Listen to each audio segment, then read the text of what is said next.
Good evening, friends.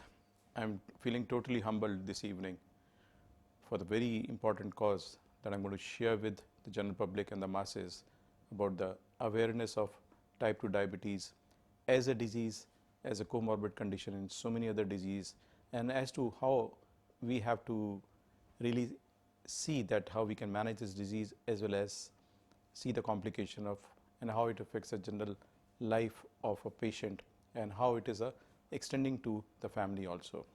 And before I start off with this program of mine, I would like to very briefly introduce myself. I am Dr. A.K. Khanna. Presently, I am working in a super hospital and research center at Agra, which is a premium institute at Agra, and we are really indulging in a lot of research work also. And there I am working at the capacity of head of the Department of Internal Medicine for past 30 years.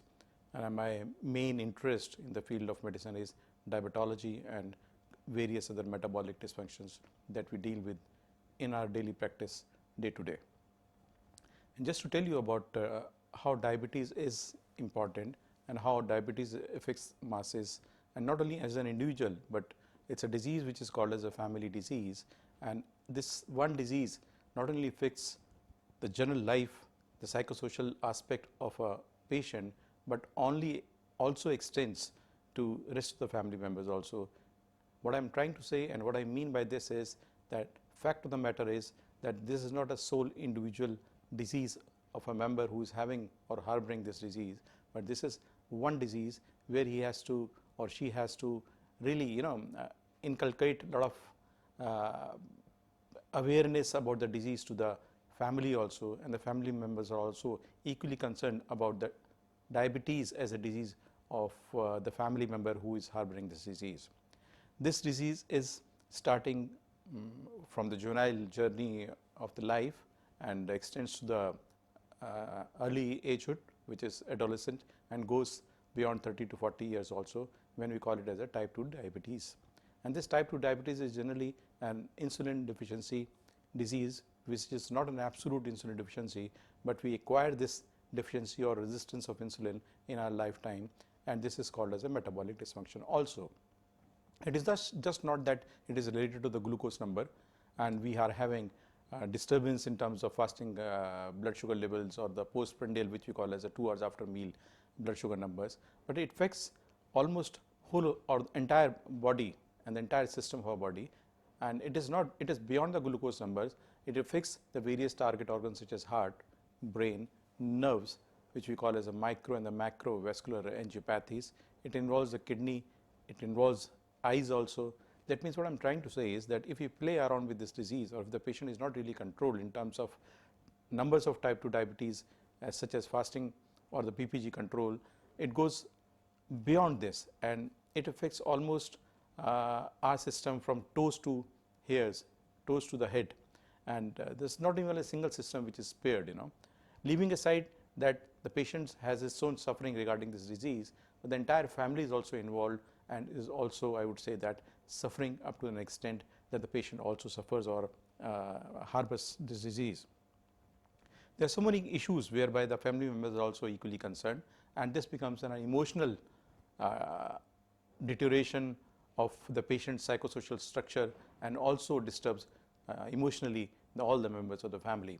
Now let's talk about type 1 diabetes, where a child harbors this disease and has to be on insulin all the life, and at the same time this is one disease where the patient has to be on a strict protocol of diet as well as medical treatment. Now there are so many issues when a child goes to the school with insulin as a remedy for type 1 diabetes which he or she has. Now this boy or this patient who has type 1 diabetes has to have a different kind of a life structure, has to have a different kind of a moral support from the parents as well as from the school authorities, that because his meal time is fixed and his medical treatment aspect whereby he has to or she has to institute or give insulin for the diabetes control, because he or she cannot live without insulin therapy. So there has to be a fixed protocol whereby the meal timings are fixed, whereby the medical treatment timing is also fixed, and the quantum of the diet is also fixed, and the child is not at home. So this gives a lot of concern to the family members, and at the same time there is some kind of a subclinical or occult anxiety to the patient also. And hereby, the patient needs a social or psychosocial support or administrative support from the school also. School needs to be informed that a patient would need insulin or the meal at a particular time, whereby there may not be an interval at that particular time or not. So this is what it is. It becomes a psychosocial problem. It becomes a disciplinary lifestyle problem. It involves a lot of people also. And this individual, this child needs a special attention, and the authorities of the school have to understand this fact that they cannot ignore the diet and the timing of the diet or the timing of the medication of that individual. So this is regarding how I have to say that this affects the growth of the child also. This affects the academics, strength which a child has to gear up right from the school days. Not only this, this affects the physical activity of the individual also. Now we understand these days that sedentary life and the lifestyle is very important, and the one should not be living sedentary life. By and large, if all the protocols are maintained properly, by and large, if the diet is being adhered to strictly, by and large, if the medical treatment is being given properly, then I think a child would grow a normal physical growth as well as mental and psychosocial growth. He or she has to play during the interval also. We should not restrain these children from sports activities. So what I am trying to say is that the holistic approach has to be not only from the family side, but from the surroundings, and the social structure has to give special attention to these people who have either type 1 diabetes or the type 2 diabetes.